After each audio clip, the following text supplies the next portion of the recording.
É o que você vai discutir aqui, ó, tá? Ruptura dielétrica é quando um material que é neutro, ele sofre um processo em que elétrons são arrancados dele, assim, na marra, né, pelo potencial, tá? E, eventualmente, o material que era neutro passa a ser um condutor elétrico, passa a conduzir eletricidade, tá? Aí, entre eles, entre um extremo e o outro dele, passa a ocorrer uma corrente elétrica, tá? Então, o caso que se discute aqui, por exemplo, é a ruptura dielétrica do ar, tá? Que é bastante comum, tá?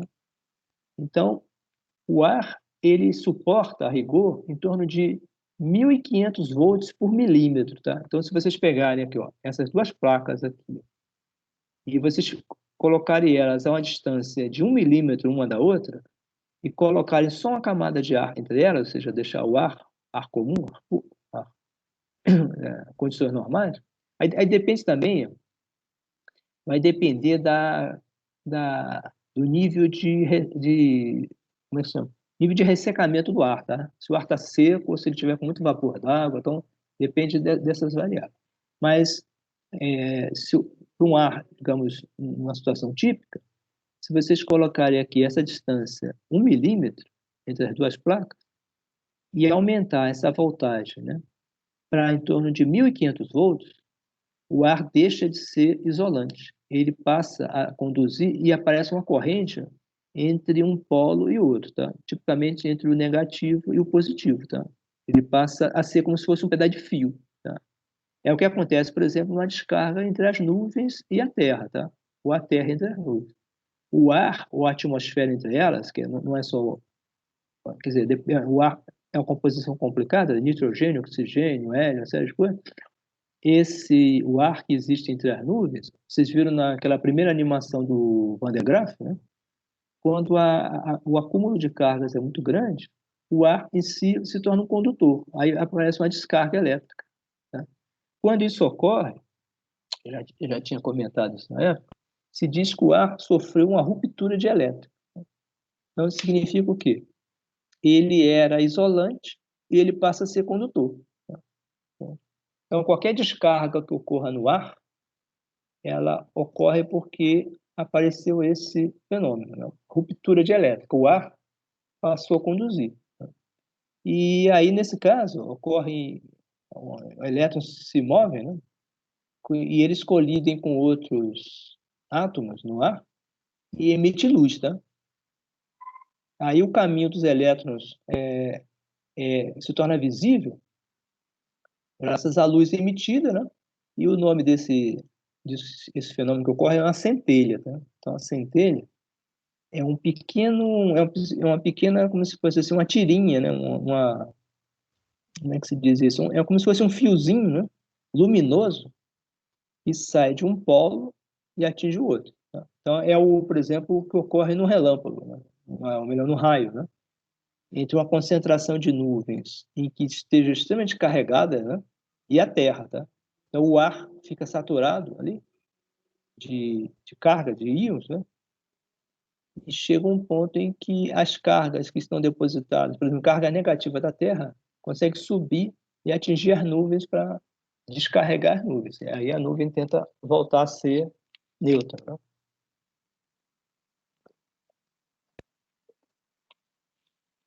Tá? Então, olha, então, a ruptura dielétrica ocorre em qualquer substância, tá? Agora, o grau de ruptura depende do tipo de substância. Tem algumas que favorecem uma ruptura menos intensa, né? Ocorre em valores menores, por exemplo, 200, 300 volts, 400. Vai ter outras substâncias que suportam a diferença de potencial integral muito grande, tá? São as substâncias usadas como, por exemplo, isoladores em redes elétricas, tá? Então, porcelana, o mesmo vidro, tá? Plástico também suporta, tá? Essas substâncias, elas suportam, no caso de porcelana, elas suportam diferença de potencial de 10, 20, 30, 40, 50 mil volts, né? Sem haver a ruptura, tá? Então, elas são isolantes muito bem dimensionadas. Agora, essa figurinha mais abaixo ela mostra aqui uma coisa que acontece quando ocorre a ruptura do ar, né? Aqui, esses dois eletrodos, né, eles estão colocados a um potencial muito grande. Isso aqui ocorre tipicamente em torno de 10 mil volts, por aí. E o ar, e a próximo dele tem alguma coisa metálica, tá? Ou entre eles mesmo estão com polos diferentes. Aí ocorre a ionização do ar em volta, tá? O ar fica tão saturado de cargas que ele passa a conduzir, tá? Então, ele conduz aqui em volta, né? E aparece essa coroazinha, se chama também de efeito corona, né? É uma coroa de luz, né? Que fica em torno aqui do condutor. Vai ver uma outra característica, que é quando o dipolo elétrico, no nível molecular, ele se alinha, ele sofre o efeito de um campo, né? Um campo elétrico externo, né? Então, vocês já viram, a gente já calculou o campo de um dipolo, calculamos também o campo entre placas, né? Agora a gente vai ver o seguinte, se a gente soltar algum composto químico, molécula, né? Você vê o nitrogênio, o NH3, é uma molécula que altamente dipolar, né? Ela tem centros de carga que não são esféricos, né? Eles são piramidais, e eles conseguem, então, acumular carga positiva numa parte e carga negativa em outra. Então, o NH3, por exemplo, é uma molécula que tem um momento de dipolo bem característico, tá? Então, ele pode ser bem identificado, tá? Agora, a gente vai ver o que acontece é o seguinte, ó, se vocês colocarem um dipolo, por exemplo, uma molécula do NH3, dentro dessa região entre placas, por exemplo, essa região aqui, o que acontece com o dipolo? Tá? Então, a gente vai ver isso. Tá? Então, por exemplo, um dipolo típico também, que vocês devem conhecer bastante, é a molécula da água. Tá? Ela é altamente dipolar. Essa característica da água ser dipolar é uma coisa fundamental para a natureza. Tá? Então, se a água não fosse dipolar, se ela fosse, por exemplo, esse é um capricho da natureza, do equilíbrio das forças eletrostáticas e das massas, né? das, do tamanho do oxigênio em relação ao tamanho dos hidrogênios, né? E de como as cargas, né, nos dois sistemas se equilibraram para formar a molécula. Tá? É um capricho da natureza. Se, por exemplo, os dois hidrogênios ficassem muito juntos, provavelmente não teriam dipolo. Ou se eles ficassem na posição simétrica, o dipolo também não existiria. Tá? Aí não existiria uma infinidade de coisas, por exemplo, como não existiria a água. Tá? A água ela só vai existir porque esses dipolos eles vão se conectar um ao outro e vão formar o que se chama de ponte de hidrogênio. Tá? Eles, eles vão fazer uma série de conexões, o extremo de um no início do outro, e eles vão acabar formando um tecido. Tá? Esse tecido, que é feito com forças dipolares, é que dá a possibilidade de existir a água líquida. Tá? E a água líquida ela é como se fosse um tecido, tá? Só que é um tecido bastante volátil. Tá? Inclusive, se pode, por exemplo, medir na água a tensão superficial. Tá? Se vocês colocarem qualquer objetozinho em cima da água, se ele tiver uma área suficientemente grande, ele não afunda na água. Tá? Então, esse é o princípio, por exemplo, de construir navios. Né? Você vê, por exemplo, insetos pequenos eles podem andar em cima da água. Se vocês olharem um insetozinho, ele anda na água e as patinhas dele não afundam, tá? Porque ele é tão leve que o peso da patinha dele não consegue romper o tecido da água. Tá? Então, para alguns insetos, a água é como se fosse uma superfície dura, tá? Uma superfície, né, sólida. Tá? Porque ela, na verdade, ela é um tecido. Tá? Agora, a temperatura perturba muito essas conexões e à medida que a temperatura aumenta, ele quebra as conexões, aí a água deixa de ser um tecido simples e passa a ser gás, tá? Aí ele quebra as conexões, ela passa a ser, né? O outro extremo é quando ela funde, vira gelo, tá?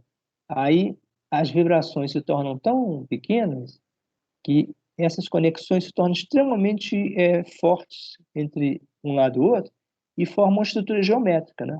Formam, em geral, cubos, né? E aí ela vira gelo, né? Então você veja que essa característica elétrica, né, é extremamente vital para a existência de vida na natureza. Bom, a água, então, ó, tem essa forma. E esses ângulos aqui, ó, vocês conhecem que entre os dois hidrogênios, é um ângulo de 105 graus, né? E um eixo, né, em que forma um dipolo. Tá? O oxigênio, como a molécula do NH3, o núcleo é muito positivo, ele absorve, ele atrai a maior parte dos elétrons para próximo dele, e esses elétrons cobrem o núcleo, e a parte do oxigênio fica essencialmente negativa. Tá? Então, fica com resíduo de carga negativo. Tá? Já os hidrogênios, eles perdem em parte os elétrons para o oxigênio, a ligação chamada covalente, né? E os núcleos positivos, eles ficam bastante expostos. Tá? Então, em termos práticos, fica um resíduo de carga positiva, né, aqui nos dois hidrogênios. Então, isso aqui constitui uma situação equivalente àquilo que a gente definiu como dipolo. Tá? E embaixo fica um resíduo de carga negativa e em cima um resíduo de carga positiva. Tá? E entre os dois, aí vocês podem traçar o eixo, né? Um eixo aqui, e definir isso como um vetor momento de dipolo. Então, o vetorzinho P aqui é aquele momento de dipolo que depende do módulo das cargas, tá? Residuais, né? E depende da distância, tá? Entre o centro aqui da carga, que, por exemplo, o centro do núcleo, né? do oxigênio, e essa linha aqui que une os dois hidrogênios. Tá? Então, o equilíbrio eletrostático, equilíbrio as forças são zero, né? Somente nessa situação, tá? Em que há esse ângulo e forma um dipolo. Tá? Agora, então, tem uma infinidade de consequências disso, tá? Então, a gente vai só ver algumas, né? Algumas delas. Aqui é a molécula de água, né? Aí acontece uma coisa interessante, ó. Se vocês pegarem um dipolo qualquer, a água ou qualquer outro, e vocês colocarem ele dentro da região entre as duas placas, né? Uma positiva e uma negativa, né? Aqui, por exemplo, está mostrando aqui o campo. Aqui o campo, supõe-se que a parte positiva, então, está para trás das placas, né? Placa positiva, placa negativa, na frente. Tá? Então, como diz aqui, o campo. Aí acontece o seguinte, ó, a molécula, vocês podem representar ela dessa forma. Ó. Aqui seria a carga residual do hidrogênio, por exemplo, a carga residual do oxigênio. Tá? E entre elas tem uma distânciazinha d, que é essa distância basicamente daqui, ó, desse centro para esse. Tá? Que é de alguns angstroms. Né? Não sei se vocês conhecem a unidade angstrom, é 10 a menos 10 metros, a unidade típica de física atômica. Né? É tipicamente de 1 ou 2 angstroms, essa distância, né? Entre esse centro e esse. Tá? Então, e a carga é de alguns microcoulombs, né? Não, bem menos que isso, talvez. Né? Bom, mas aí acontece o seguinte, o dipolo está aqui, né? E aqui é o centro de massa do conjunto, tá? do sistema. Aí acontece o seguinte, se vocês colocarem entre as placas, esse sistema passa a formar o que você já deve ter visto em mecânica como binário. Já viu? Vocês lembram disso? Binário de força. Então, o que é um binário de força? É quando um objeto é submetido a uma força. Ó. Um extremo dele, por exemplo, para a direita, né? O outro extremo dele para a esquerda. Então, nessa situação do binário de força, o objeto gira, né? Até que a superfície dele fique paralela à linha das forças. Tá? Quando ele ficar paralelo, o que acontece? As forças só vão esticar ele para frente ou esticar para trás, mas ele não tem mais como se mover. Tá? Agora, enquanto isso não ocorre, ele vai sofrer uma tendência de rotação. Tá? Então, o que acontece? Se vocês pegarem água e colocarem entre as regiões onde tem um campo elétrico, né, as moléculas de água elas vão girar todas e se alinhar com o campo. Tá? Esse efeito, depois mais tarde a gente vai discutir isso, é que torna possível a construção de uma bateria. Tá? Então, por exemplo, uma bateria de carro, ela usa isso com água destilada. A água é um dos componentes do dielétrico. Tá? Claro que no caso da bateria de carro tem mais complicações, usa ácido sulfúrico, uma série de compostos para aumentar a quantidade de cargas, tá? Mas o básico ali é a água, tá? E a água vai sofrer esse efeito aqui, a água ou qualquer dipola. Se vocês colocarem ela no campo, a molécula gira, tá? Ela gira nesse sentido aqui horário. Se o campo tiver movido, se o campo tiver para direção positiva do eixo X, se estiver movido para cá, essa molécula inteira aqui, ela vai girar para a direita, tá? Vai girar no sentido horário, tá? Então, os hidrogênios vão girar, vão passar para cá, e o oxigênio vai girar, vai ficar para trás, tá? Então, vai acontecer esse efeito aqui, tá? Binário de forças, né? Essa carga aqui, ó, vai ser puxada para a direita, é positiva, tá na direção do campo. A carga negativa, se a gente for em direção, uma força contrária, ela é empurrada para a esquerda. E o centro de massa está equilibrado, ele não sofre nenhuma força, né? Ele fica fixo. Agora, essa carga gira no sentido horário para cá, e a outra carga gira, ó, no sentido horário para lá. Aí acontece o seguinte, em termos práticos, ó, o vetor P ele vai girar até que ele se alinha com o campo, tá? Quando ele se alinhar com o campo, ele fica ali parado, porque ele vai atingir uma situação que a gente chama de equilíbrio estável, que eu já discuti com vocês em outra situação, tá? Essa aqui, ó. Campo elétrico. Campo elétrico para a direita, o momento de dipolo fazendo um certo ângulo θ no campo, vai aparecer um torque que, segundo essa convenção aqui, ele está para dentro, tá? Ele tá, lembra da regra da mão direita, né? Ele vai estar para dentro e, pela convenção de sinais, ó, esse torque seria negativo e o sistema gira no sentido horário, tá? Então, tá? Aí, vocês podem, então, calcular isso, ó, da forma usual, né? Força, né? Vezes seno de θ, F seno de θ. Lembra que o F seno de θ vai ser essa parte aqui, vai ser a parte que é perpendicular, né? Perpendicular ao perpendicular ao momento, tá? Então ela é a componente responsável pela rotação.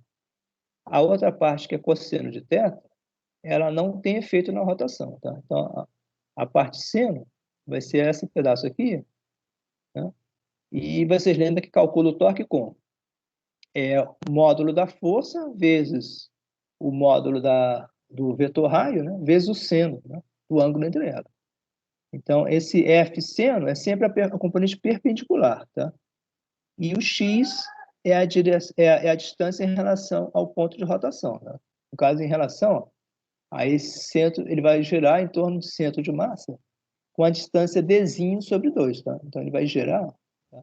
Então, os braços de torque vão ser a componente perpendicular, que é F seno, né? Essa aqui, ó, ou essa, né? F seno para lá e F seno para cá. E o braço de torque é essa distânciazinha, d sobre 2. Então, o que ele vai calcular aqui, ó, tá? Ó, o torque, então, ele pegou o x, né? O d menos x, né? Tá aqui, não está mostrado. Bom, esse x aqui não está mostrado, mas seria o d sobre 2. Uma carga, ó, uma vai estar uma distância x, né? E a outra vai estar ao contrário, né? D menos x. Esse x aqui deve ser d sobre 2. E, então, o torque, o módulo dele, ó, cosseno FD seno de θ. Aqui, na verdade, nem importa qual o valor do x. FD, porque eles são complementares aqui, ó. Tem uma parte que vai ser cancelada. X seno de θ com x seno de θ cancela, sobra FD seno de θ. E isso aqui, vocês sabem que é o módulo desse torque, da expressão do torque, né? Que seria, ó, P, que é aqui a força, né? Vocês lembram que a força é dada por QE, tá? Quando a força é dada por QE, substituindo aqui, a gente vai ficar com QDE seno de θ. QD é o módulo do momento dipolar, isso? E o E é o campo. Então, esse aqui é o módulo desse produto vetorial. Então, a gente define a partir de agora aqui, ó, o torque elétrico, né, sobre uma molécula que tenha um momento de dipolo P é calculado dessa forma. É o produto vetorial. O produto vetorial do momento de dipolo versus o campo elétrico, né, que está sendo produzido, né, na região em torno do dipolo. Então, ok? E o módulo, e a parte algébrica agora, então, seguindo as convenções de torque, como ele vai gerar, nesse caso aqui, por exemplo, para a direita, para o sentido horário, né? Se o torque está no sentido horário, ou seja, o torque está para dentro, ele recebe sinal negativo. Né? Se o torque estivesse no sentido anti-horário, estivesse girando para cá, ele receberia o sinal positivo. Tá? Então, nesse caso aqui, nessa geometria, o torque seria, em termos algébricos, seria essa expressão negativa. Torque é menos P é seno de θ. Ok? Então, essa expressão aqui passa a ser